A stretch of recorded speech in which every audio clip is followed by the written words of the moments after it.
PM Shri പദ്ധതിയിൽ മുസ്ലിം ലീഗിന്റെ നിലപാടിൽ മാറ്റമില്ലെന്ന് മുസ്ലിം യൂത്ത് ലീഗ് സംസ്ഥാന general secretary PK Firoz MLA. PM Shri പദ്ധതിയിൽ നിന്ന് പിന്മാറാൻ സാധിച്ചാൽ പിന്മാറണം. വിഷയത്തിൽ ഉപസമിതി അന്തിമ തീരുമാനത്തിലേക്ക് എത്തിയിട്ടില്ല. കേരളത്തിൽ കാവ്യവൽക്കരണം നടക്കാൻ അനുവദിക്കില്ലെന്നും PK ഫിറോസ് വ്യക്തമാക്കി. യൂത്ത് ലീഗിന്റെ നിലപാട് അതിനകത്ത് വളരെ വ്യക്തമാണ്. അത് പാർട്ടി ഫോറങ്ങളിലും അതുപോലെ തന്നെ പാർട്ടി നേതൃത്വത്തിലെയും ഒക്കെ ഞങ്ങൾ മുമ്പ് അറിയിച്ചതാണ്. അതിനകത്ത് ഒരു മാറ്റവുമില്ല. കേന്ദ്ര സർക്കാരിൻ്റെ കാവ്യവൽക്കരണം നടപ്പിലാക്കുന്ന ഒരു കരാറിൽ കഴിഞ്ഞ ഇടതുപക്ഷ സർക്കാർ ഏർപ്പെട്ടു. ആ കരാറുമായി മുമ്പോട്ട് പോകുന്നത് ഗുണകരമല്ല എന്ന് കേരളത്തിലെ ജനങ്ങൾ വിധിയെഴുതിയത് കൊണ്ടാണ് UDF സർക്കാരിന് വലിയ ഭൂരിപക്ഷം ലഭിച്ചത്. അതിൻ്റെ സാങ്കേതികത്വങ്ങൾ പരിശോധിക്കട്ടെ, ഞങ്ങൾക്ക് യാതൊരു മടിയുമില്ല, അതിനകത്ത് തടസ്സങ്ങളില്ല.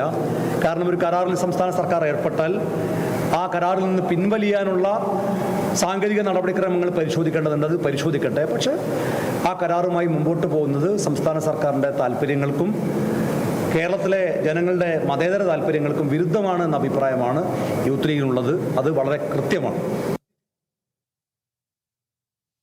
യോഗം ജനറൽ സെക്രട്ടറി വെള്ളാപ്പള്ളി നടേശൻ പ്രതിയായ മൈക്രോ ഫിനാൻസ് തട്ടിപ്പ് കേസിൽ കുറ്റപത്രം വൈകുന്നതിൽ ഇടപെടലുമായി ഹൈക്കോടതി. അന്വേഷണ ഉദ്യോഗസ്ഥൻ ശശിധരൻ SP-യോട് നേരിട്ട് ഹാജരാവാൻ കോടതി ഉത്തരവിട്ടു. കുറ്റപത്രം നൽകാൻ വൈകുന്നതിൽ കോടതി അതൃപ്തി ആവർത്തിച്ചു. കോടതിയിൽ സമർപ്പിച്ച റിപ്പോർട്ട് അപൂർണമാണെന്നും കോടതി നിരീക്ഷിച്ചു. 1 മാസത്തിനകം കുറ്റപത്രം സമർപ്പിക്കണമെന്നും സമയം നീട്ടി നൽകില്ലെന്നും കഴിഞ്ഞ മാസം കോടതി വ്യക്തമാക്കിയിരുന്നു. VS അച്യുതാനന്ദന്റെ പരാതിയിൽ 2016 വെള്ളാപ്പള്ളി നടേശനെതിരെ അന്വേഷണം തുടങ്ങിയത്. പിന്നോക്ക വികസന കോർപ്പറേഷനിൽ നിന്ന് ലഭിച്ച വായ്പയിൽ സാമ്പത്തിക തിരിമറി നടത്തി 15 കോടി രൂപ തട്ടിച്ചെന്നായിരുന്നു VSന്റെ പരാതി.